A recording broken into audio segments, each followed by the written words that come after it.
Sierra Leone is last of 10, facing a lot of traffic to deal with onto the far turn. Boot to Cachet has made the top clear, leads at a length. Against the rail, Diddy a second by ahead.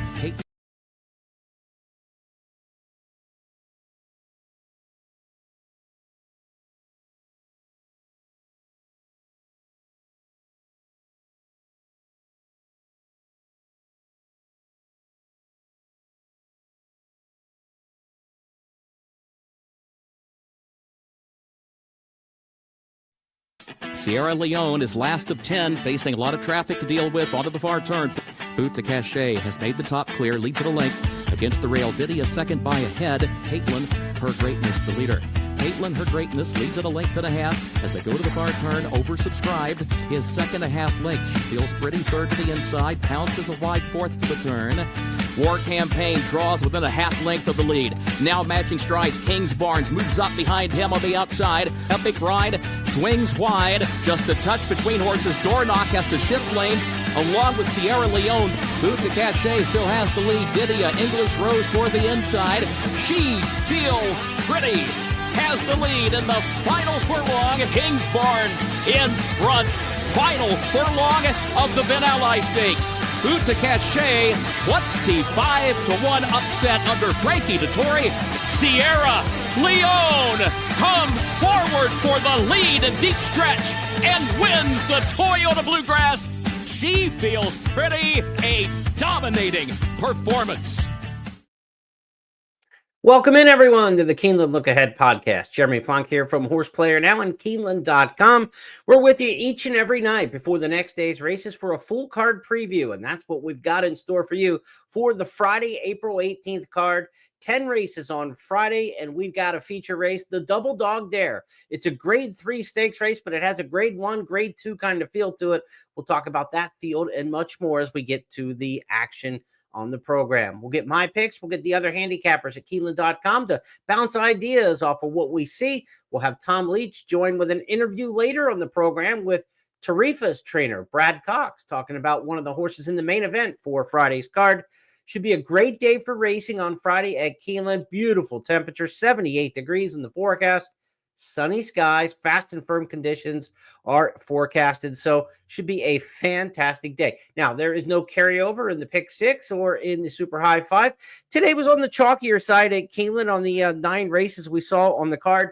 8 of the winners were 7-2 or less. Vicky Oliver popped with a big one, $50 plus in one of the races. But for the most part, pretty formful day today. Irad Ortiz won 2. That gives him 15 for the lead in the jockey standings for the meet so far. He's now up 15-14 over Flavian Pratt. 11 wins for Jose Ortiz, who picked up 1, and Luis Saez picked up his 12th. So right now the jock standings, Pratt with 15, or Irad with 15, Pratt with 14, Saez 12, Jose Ortiz with 11. Good day, Brendan Walsh picked up another win. It's his 6th of the meet. He's having an outstanding run. Brad Cox now leads with 8 overall. We've got 7 for Wesley Ward. So really good start to the meet for all 3 of those gentlemen. The Turfway Preppers took down 4 of the 9 races on the card today, 2 from Gulfstream. Really nice performance if you missed the allowance feature. Mila Rose, a filly out of Turfway Park for Steve Asmussen, blew the start at Turfway, looked dead in the water again here in the second career start, and rallied from last in the stretch. She's now 2 for 2, a late-running sprinter with maybe a future. Not the fastest time today, so we'll have to see her step up against better competition. Maybe in a stakes race next. We'll see how it goes for her. As for the handicapping today on the card, we had 3 winners out of 9. We're up to 30% for the meet, but a couple bucks in the hole today, so we're just about dead even for the meet. We're actually 4 cents to the good right now in the ROI department after 10 days of racing. 29 for 97, $194.04 on the return. You need 194 to be even. So that's about where you want to be. I mean, we want to be around 30% winners. We also want to be in the positive in the ROI, but let's see if we can't add to it today. Boy, we just missed a couple today. If you were playing along, 20-1 shot in race number 3 with just a terrible trip and got beat a little bit. That was in race number 2, one of the key early plays on the card.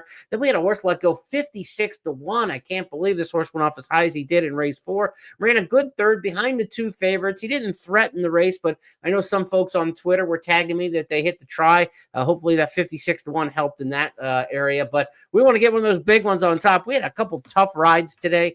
Never going to criticize a jockey fully. put their life on the line for us to be entertained and to play. It's not an easy profession, but there were a couple rides today that I'd like to have back as a greedy horse player. Let's talk about this Friday race card now. Coming up, 1 o'clock Eastern, first post, as I mentioned. Fast and firm conditions are in the forecast. Snapshot of the Friday program begins with the pick 5 in the opener, as usual. Race number 2 will start the early pick 4. To the 5th we go, where the pick 6 will get underway. Again, no carryover in the pick 6. Keeneland Turf pick 3 will be on races 5, 8, and 10. 5, 8, and 10 for the Turf pick 3. A key play for us starts off things in race number 5. We've got a late pick 5 starting in the 6th on the card. Late pick 4 starts in the 7th. That's where our second key play comes. The Doubledogdare Stakes, the feature race, will go as the 9th on the card, and we wrap things up with the end of the Turf pick 3, a key play, and of course the Toyota Super High 5 wager. No carryover in the Super High 5. Let's get right to race number 1, shall we? Non-winners of 2 lifetime. $80,000 claimers in here, and this should be a very solid favorite in this particular spot. Tunisian Spring for trainer Wesley Ward. Ward won 3 races on the card Wednesday. He had 1 long shot entered today that did get in off the also eligible list, but again, he's coming off a 3-win Wednesday. This might be the first time all meet that all 5 of us have the same horse picked on top. Tunisian Spring on a class drop, a horse who's run well over the track here. Won at 7/8 of a mile back in October of 2023. Did get beat in the slop here, but again, on a fast track at Keeneland, a winner in the only career starts. At 6 furlongs should be inside speed with Jose Ortiz. And again, just classier than these on the class drop. I think Tunisian Spring also catches what looks to be a rather weak field of 6 in here, to be honest. Number 3, pair of socks, my second choice in here by Vacoma. Of course, the Vacomas have an excellent record here at Keeneland. Dallas Stewart hasn't had a win yet at the meet, but his horses have all been running pretty well. I would expect pair of socks to run pretty well in here as well with Luis Saez aboard. So kind of looks like 1-3 in here and not much creativity to get. Tunisian Spring should be a rather heavy favorite as you kick off the early pick 5.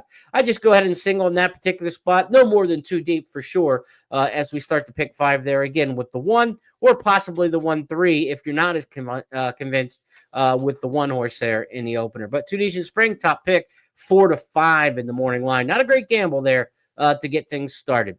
Let's go to race number 2 on the card. Wesley Ward, we mentioned he had 3 wins on Wednesday. 2 of those were turf sprints. The other was a baby dash, 4.5 furlongs. That's what we've got coming up in race number 2. Second race on the card, Ward's got a couple entered in this spot. Now, it's our 7th baby dash of the meet. Ward has won 4 of the 6 so far. That's 2/3. He won 6 of 9 last year. That's 2/3. And overall, he's won 51 of 92. That's about 60%, not quite 2/3 overall, going back to the start of the dirt era here in 2015 in the spring. So Ward is obviously the place you start with these races. Number 1, Victoria's Chances, obviously one you've got to watch. And number 2, Vabora. Those will probably be the 2 in here that you didn't have to give the most consideration to. Vabora's one, though, the horse who was entered Wednesday in scratch. May run in this spot, may come out again. I'm kind of thinking this horse may come out again with Mancada listed the ride in here. You've got Victoria's Chances in here. So I picked it 1, 4, 5 and threw the 2 in on the 4 spot. But I think the one Victoria's Chances is the one you've got to watch in here for Ward. This one is by Chance-A-Lot. Last year, Ward had a 2-year-old by Chance-A-Lot named Perfect Chances. Look good winning here. Couple bullet workouts. Gerardo Corrales riding. Victoria's Chances should be short price and the horse to beat in race number 2. The 4, Epic Desire, the other one to consider in here. Todd Pletcher trains this one coming up from Palm Beach Downs. This one is a horse who hasn't had a chance to run over the track, and that's usually a big deal in these 2-year-old baby dashes. Overall, I mean, you're looking like 85, 90% of these winners historically have workouts at Keeneland. It's rare that we get one come up from Florida like this and win first time at Keeneland off the Palm Beach Downs works. But Epic Desire looks like a horse who might have a little bit of ability. Pletcher's done some decent things with limited starters here in the 2-year-old races over the years.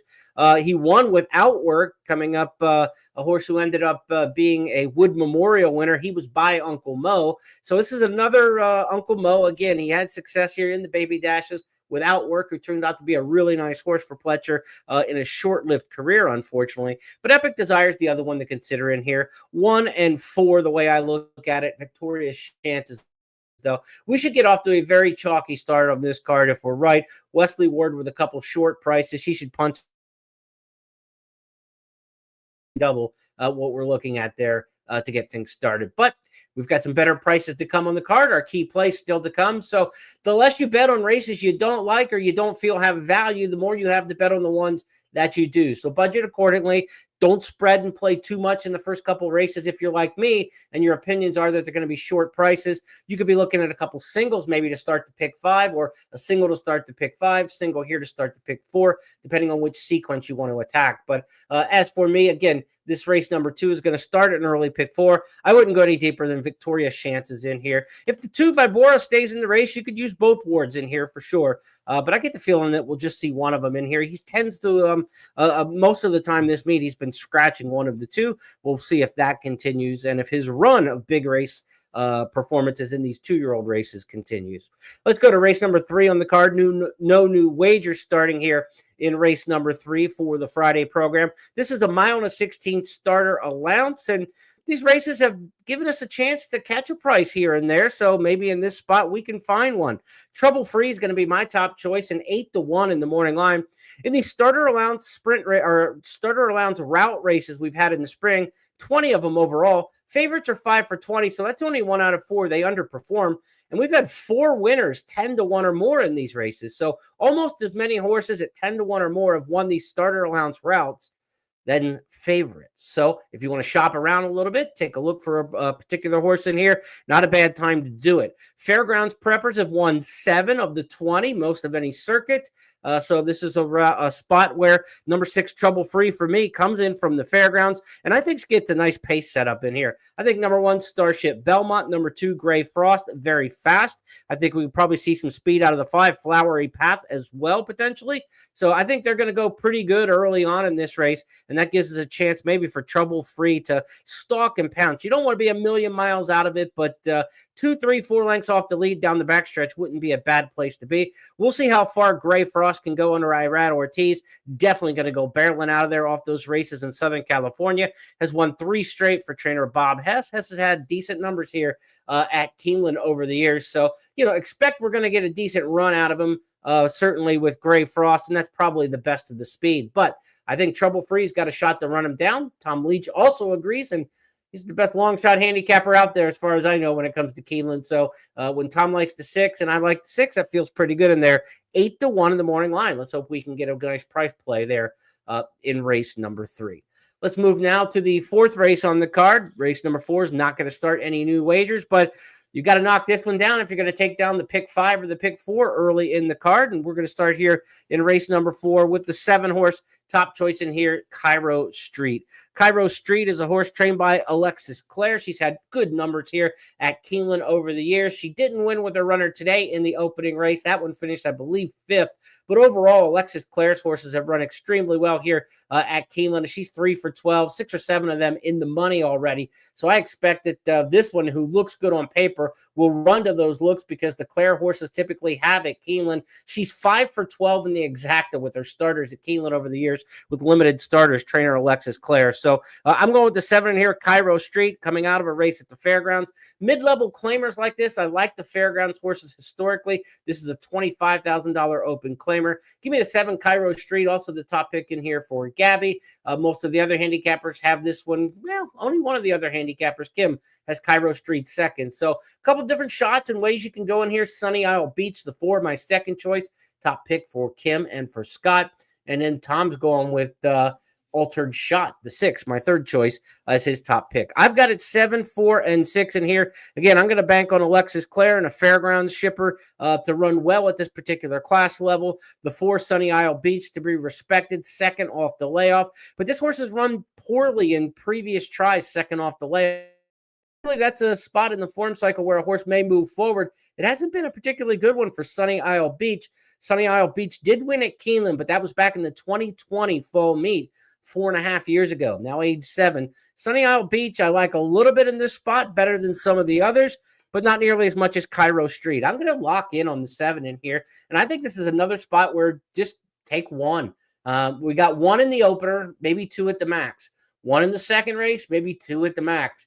I think in the third race here, you've got Trouble Free at a nice price. And then race number 4, you've got Cairo Street that you can kind of lock in on. I don't think you got to spend a lot of money to attack this early pick 4 or early pick 5. Race number 5 might give us a chance for another decent play because we've got our first key play of the card coming up in race number 5. And that's going to wrap up those early sequences, kick off the pick 6, and also kick off the turf pick 3. 5th race on the card is a 1.5 mile turf marathon allowance race. And in this race, I'm going with number 4, Marksman Queen. Graham Motion trains, probably the top 12 furlong turf trainer we've seen here at Keeneland over the years. He and Christophe Clement have really done a lot of good work in these races over the course of the 1.5 mile races. Frankie Dettori rides Marksman Queen, and boy, this horse, I went back and watched the replay, ran a game second in a similar race here in October 13th. Go back and watch the replay if you get a chance in that race. This horse took heat every step of the way from a long shot in a 1.5 mile race. You're not supposed to duel in 1.5 mile races. The third quarter of that 1.5 mile race went in 24-1. The fourth quarter went in 23-2. That is absolutely insane for a 1.5 mile turf race when you still got another half mile to run after the fourth quarter. This horse didn't get gassed, got beat a neck. The horse who was dueling with him, dead last. So I think Marksman's Queen ran a tremendous race here last time going 1.5 miles in the fall. If he runs anywhere close or she runs anywhere close back to that, I think she's going to be a stone cold winner in here. Marksman's Queen, the 4, is at 4-1 in the morning line. That's my first key play on the card. Race number 5, we're taking the 4. As for the other handicappers across the way, Marksman Queen, also top choice in here for Scott. Second choice for the other handicappers in there. So will we get the full 4-1? Maybe, maybe not. Maybe a little bit less than that. But again, I like this horse quite a bit. I think a complete standout off that race going back last fall. So give me the 5 or the 4 in this spot. The 7, 5, and 8 are all legitimate horses, I think, to look at in the exacta and the try under. I wouldn't go try. Yeah, you got a big enough field in here. Yeah, you could definitely look at some tries in this particular spot. I missed my 4th page of the past performances. Field of 12 in here. So yeah, we're keying the 4 on top. Tries and supers, exactas. 7, 5, and 8, I think, are the key horses you want to use underneath the 4. Also, you've got horses like the 6, Boss Lady Bailey, the 12, Holy Foley, getting top choices from some of our handicappers in here. So give me something that looks like 4 over 7, 5, 8 overall. 4 overall over 7, 5, 8. And if I can catch the 4 with one of my 3 key horses in the second or third spots, I'll be cashing a nice trifecta. And you could also look at superfectas with similar kind of combinations. A little bit more difficult to hit the all button in the superfectas when you've got to go down an additional slot. You want to narrow your superfectas down and not use the all in any more than one leg when you're trying to multiply out and get a ticket that has any sort of reasonable value and chance of hitting. So 4 over to 7, 5, 8, the way I'm going to attack race number 5, and excited to play this one, my first key play of the day. And again, that was just a tremendous pace last fall. And if this race goes anywhere near with any bit of a breather, I don't think they'll catch Marksman's Queen if this one runs back to that effort last year. Give me the 4 in race number 5. To the 6th we go. The late pick 5 is going to start in this one. Race number 6 is a non-winners of 2 lifetime claimer. So a lot of times you're looking for horses who have the best wins on paper, the best maiden special weight win. If you can find it in a non-winners of 2, will usually win out. Splash Master, the 2's got a maiden special weight, but that was restricted at the fairgrounds. You've got 3 Divine coming out of a maiden special weight at Gulfstream. Certainly a very credible maiden special weight win there. Zen Moment, the 5, won a maiden special at Churchill. It was one of the sales that was a straight maiden special at Churchill, so that's going to be very highly ranked. The 5 Zen Moment, the 3 Divine really have the best maiden specials on the form probably in here. The 6 Modern Sound with a good one at Fairgrounds. It will be fun as the one who won out of restricted company at Churchill, probably a little bit less impressive in that respect. But 5, 3, and 6 have the best maiden special weight races in this field. The number 5 Zen Moment, the top choice in here, but I don't think we're going to get much of a price in here. 7 to 5 in the morning line looks like a legit favorite to me. I'm really surprised only 2 of us are taking this runner on top. We've got the 1 Up the Creek, the 3 Divine, and the 7 It'll Be Fun. Also picked on top of the other handicappers, but Zen Moment's got some pace. Back to the main track. The turf racing didn't work out for this one. Broke a step slow on the turf and then rushed up each time. Back to the main track in here. Speed. Brendan Walsh's barn is going just great guns right now. He had another one today that ran just an outstanding race on the front end. You get Flavian Pratt. I don't think they're going to beat Zen Moment in this spot. Number 3, Divine, also makes the class drop in here. Blinkers on. First time for trainer Rudy Brisset. This one comes off a long layoff. That's not necessarily the trainer here. I don't know how long Rudy Brisset has had this horse in his particular barn, formerly with Wayne Mackey. Prior to that was Safi Joseph. So can't really look at layoff stats because Brisset is not the guy who laid off Divine and on the comeback. Blinkers do go on for the return, though, and you get Irad Ortiz, but I don't think there's a lot of value in this race. I think it's 5, 3, and 7 probably is the third best. But it's 5 and 3 in here to me. The one up the creek, though, the 3, Divine, and the 7, it'll be fun to get top choices in here from some of our other handicappers. Gabby's on the island here with the 1 in this particular spot up the creek. Maybe check out tomorrow's Today at Keeneland show at 11:30 a.m. Eastern with Scott and Gabby, and they'll give you their picks on the card, and maybe she'll make a good case for why up the creek is her upset chance here in race number 6. But I think this is a short price winner. We got a couple nice prices along the way. We've got a nice price in the 3rd. We got a nice price in the 5th, and we got a couple big ones to come yet on the card. But I think this is one I'm going to concede to the favorite here in race number 6. Brendan Walsh is on a roll. I think he starts the late pick 5 with a single here, that being number 5, Zen Moment. Let's go to the 7th race on the card. It's our second key play. It kicks off the late pick 4.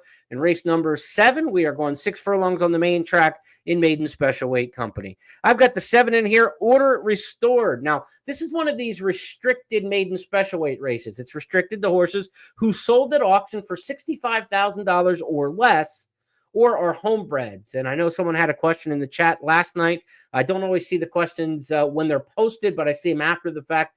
A homebred means the horse was owned and bred by the same breeder. So you own the mare, and then you had a horse breed to that mare, and then you raised the foal. It's a foal that you bred, and now you're racing, so it's a homebred.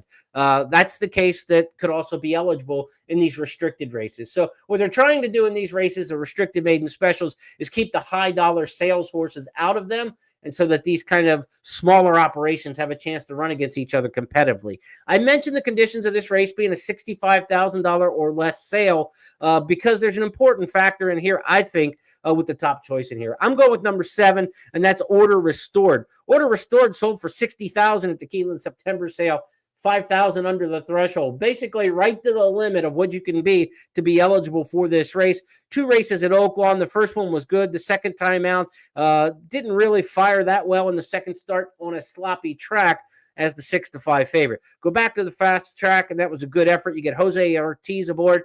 John Ortiz, the trainer, has popped a couple winners already at this meet. He's had his best Keeneland meet ever with 3 winners already in his first 9 starters. 5 have hit the board. His horses are firing. You get a Jose Ortiz to ride. I think Order Restored is in a good spot here. And for me, that's going to be a key play on the card number 2. Give me Order Restored, the 7, and the morning line price on that one is 6-1. Hopefully we can get that kind of price. Let's see the other handicappers in race number 7 as we look across. Gabby also has Order Restored, and a lot of folks have Order Restored 2nd or 3rd, so not sliding under the radar with anybody in here. Do we get to 6-1? Probably not.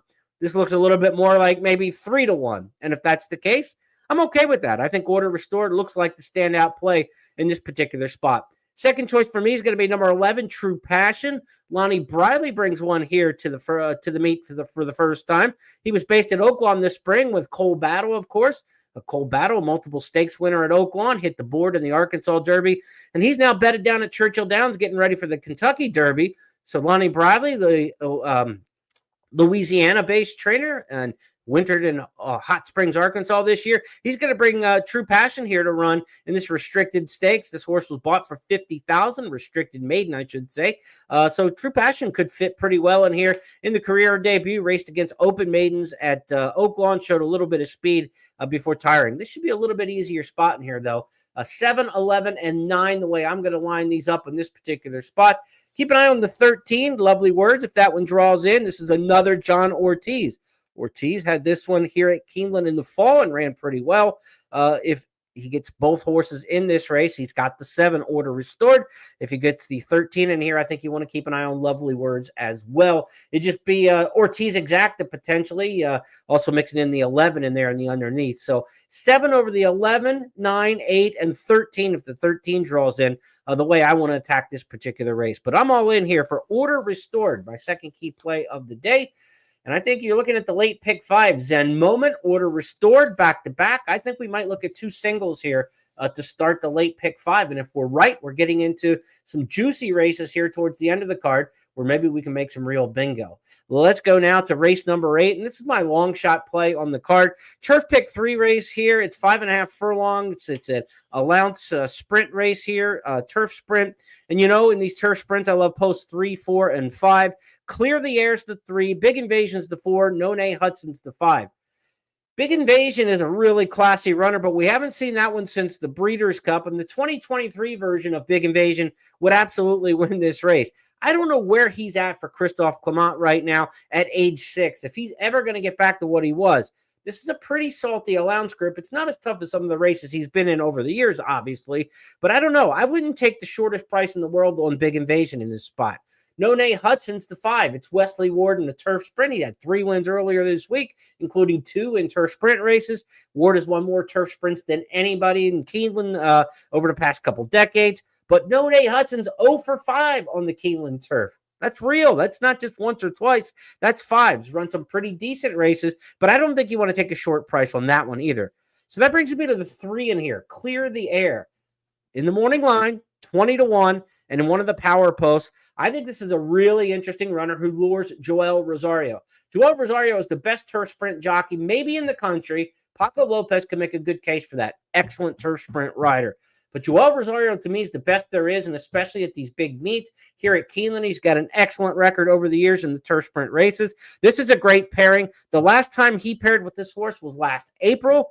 They won at 24-1, coming from just off the pace from a terrible post that day from the 10-hole under Rosario. He hasn't been back aboard since. I know the recent form has slid, but these were sprint races at Oak Lawn, Turfway, and Aqueduct. This horse hasn't turf sprinted in a while, and the turf sprints in Kentucky were pretty good last year for trainer Will Walden. Walden's horses are running really well at the meet, and when they run, they really pop. So don't be surprised if Will Walden's runner in here, Clear the Air, goes to 2 for 2 at Keeneland in these turf sprint races. 24-1 last year, 20-1 in the morning line this time. I don't know what kind of price we're going to get, but I love the opportunity in this spot. Won't be super far off the pace. There's not a lot of speed in the 1 hole.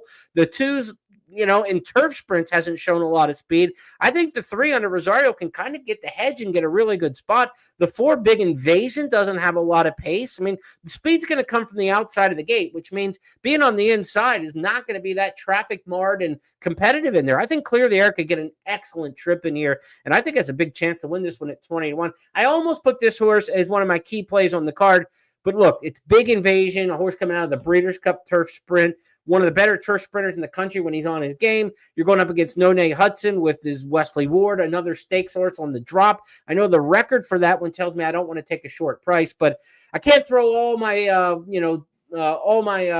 chips to the middle of the table in here on this 20-1 when I have some fear factor, obviously, on the 4 and the 5 in this particular spot. Also, the outside runner in here, Santorini, is one I think you want to respect. And also the 11, Doncho. Doncho looked like he was going to be a sprint star for trainer Michelle Lovell at the beginning of his career. That hasn't quite worked out. Now they're going to try a turf sprint with this one all since last June. A real X factor. So there's enough X factors and former superstars and wannabe get back stars that I'm not quite sure that I want to go all in on the 3 Clear the Air, but I love a lot of it, and I love the 20-1. If this horse is like 6 or 8-1, maybe not as excited. At 20-1, though, I'll take on all those X factors. I'll take on all those question marks at 15, 20-1. So very price sensitive on Clear the Air on how much I want to invest in this one. The bigger the price, the more I want to bet. It might go against your conventional wisdom, and some people say dead on the board, dead on the board. We were 54-1 today. We were 20-1 today,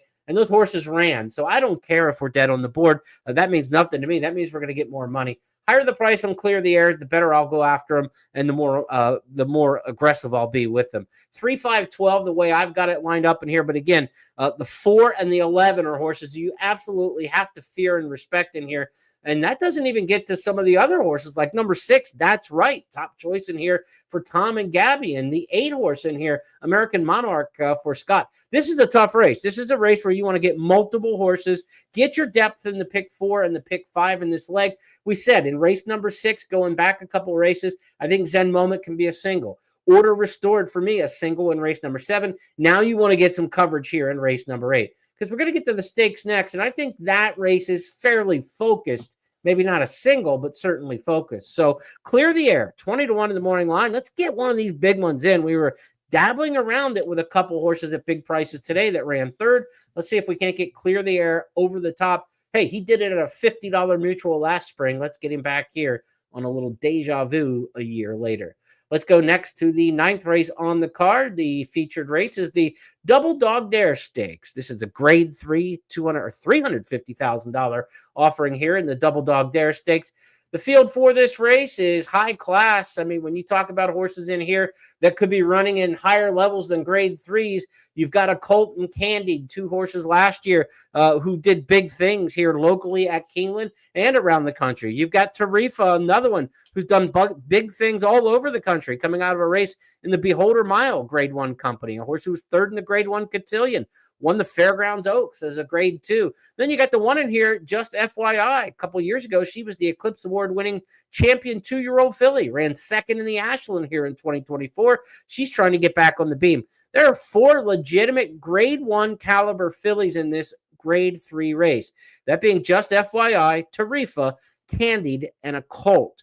Now, as for Candied, this will be the first start since the Breeders' Cup Distaff. Tarifa has had a race this year in the Beholder Mile, and that might be what puts this one a little bit over the top in here in terms of, being a little bit more fit than a Colt off the December layoff and Candied coming off the November layoff from the Breeders' Cup. Tom Leach, the voice of the Wildcats, caught up with Brad Cox, trainer of Tarifa, a little bit earlier this week. Let's listen into his interview and see what this filly's got to offer for the Doubledogdare. So tell me about the race Tarifa ran in the Beholder Mile. I thought she ran really well. She broke running. Mike Smith rode her that day, put her in a great spot. She was obviously running off the layoff and thought she got a good bit out of it. Some Figs had it the best race of her career.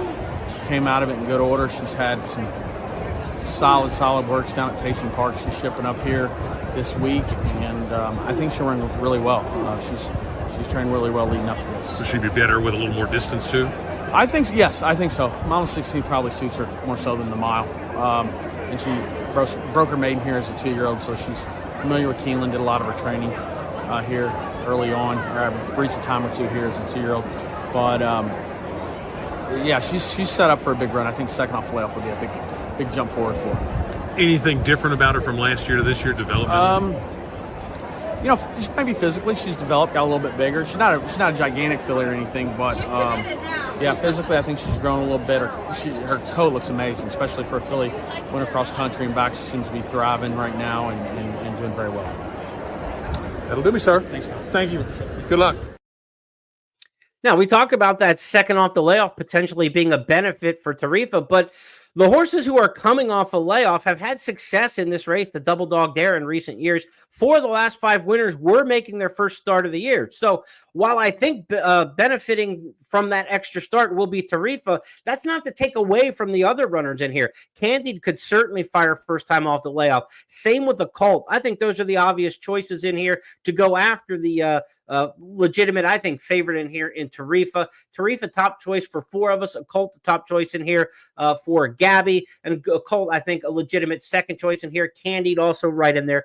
5-7-6. I mean, I would be surprised if just FYI bounces back and runs a big one here. I was disappointed in her return effort at Gulfstream Park. She had every reason to win that race. The fractions were reasonable for a filly of that quality, and she just got outrun for the money. Gunsong was in that race as well and disappointed in running third. Kind of a strange race that day. Just FYI's got to really improve off of that effort, but she is working bullets in the morning. 3 deep in this particular spot, 4 deep if you want to be totally comfortable in using just FYI, but I think she's the longer of those 4 in here when you talk about their ability to win this race. But Tarifa, of course, debuted at Keeneland, a winner over this track by 6 lengths back in the 23 fall meet. We know that one likes Keeneland. We also know Candied runs pretty well here as well, a horse who won the Alcibiades Stakes here back during her 2-year-old campaign. And we know a colt can run well here, second in the Spinster Stakes in the fall in her only start behind a horse who was loose on the lead, the champion Idiomatic that day. So a colt certainly could run here at Keeneland as well. Very difficult to separate this particular group of runners. I do think Tarifa is the better of these runners by a slight bit.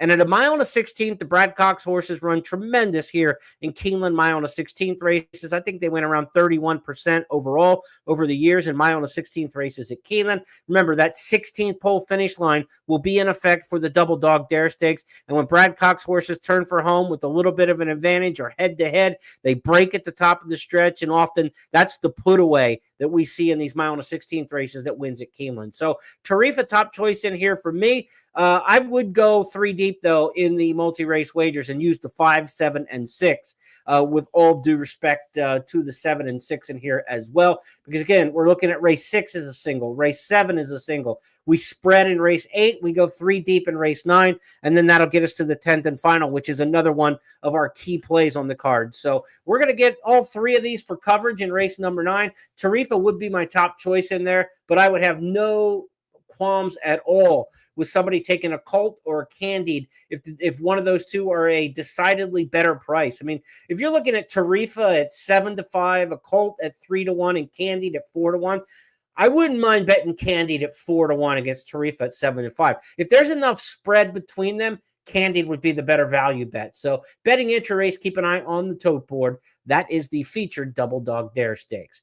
Let's go now to race number 10, the final of the 10-race program. We're going a mile and a 16th on the turf here in Allowance Company. I think we've got a very vulnerable morning line favorite in here in number 2, Mystifying. And there's no bigger Shug McGahee fan on the planet than me, but Shug doesn't bring him off layoffs strong often. So Mystifying's your 9-5 morning line favorite, and I think a horse who can be beaten in this particular spot. When you've got a vulnerable favorite, you want to try to attack if you got one you like. And I've got one of my key plays here to wrap things up. Toyota Super High 5 race, final leg of the Keeneland Turf Pick 3, and we are going to finish things up with number 7, Aspen Dawn. Look, you've got to look to these Gulfstream Park horses in the turf allowance races at Keeneland in the spring. They just dominate these races. You go back and look, we've had 160 plus, I think it's 161 might be the exact number of these Keeneland turf races in Allowance Company going long here in the spring meets over the years.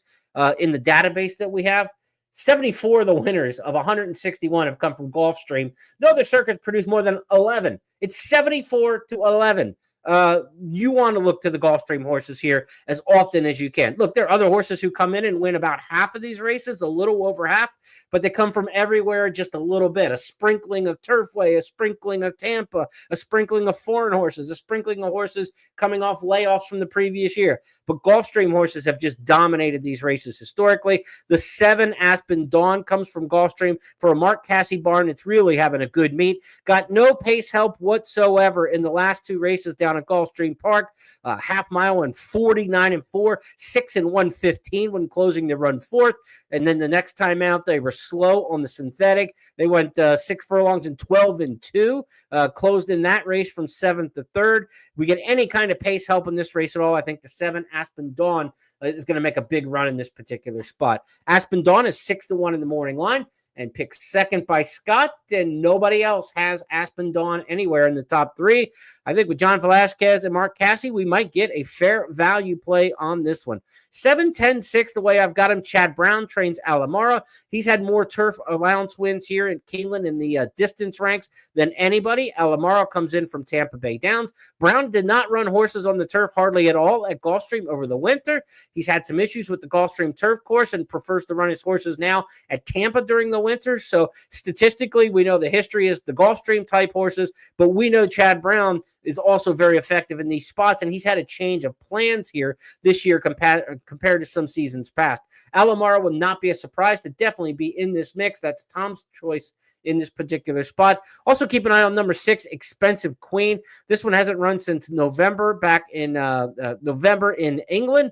She's an Irish bed, will be the first time in the U.S. Brendan Walsh takes over the training. We know what Walsh is doing at this meet. Everything he sends out is running strong. This horse working pretty well at Palm Meadows in Florida, and then up at Turfway to get ready for this one. I've got it 7 over the 10, 6, 11, and then the 2 Mystifying if you want to throw underneath. Shug might get a run for 3rd, 4th in here, maybe with Mystifying, but I wouldn't put on the top end in here. I think it's a vulnerable favorite at 9-5, and I'm going to try to beat that one. Mystifying is the top choice by only one of our handicappers, but a lot of folks have Mystifying in the mix, and that's kind of the way I look at it. I've got the horse down in the 4-5 slot. 7 over the 10, 6, 11, 2, the way I'm going to try to get out of this race. Now, if you're looking at the multi-race wagers, Aspen Dawn, definitely I'm taking on top. I'm definitely using the 7. I would try to use the 10 and the 6 in here as well. I would try to get out on 3 deep in the late pick 5 and the late pick 4. So we're going single, and then I think we had 5 of them in race number 8, 3 in the 9th, 3 in the 10th. That puts you in the category of 45 combinations in the pick 5, so $22.50. It sounds like you're spending a lot by going 5 by 3 by 3, but again, that's only going to be 45 combinations. You don't have any multipliers in the first 2 legs by going singles.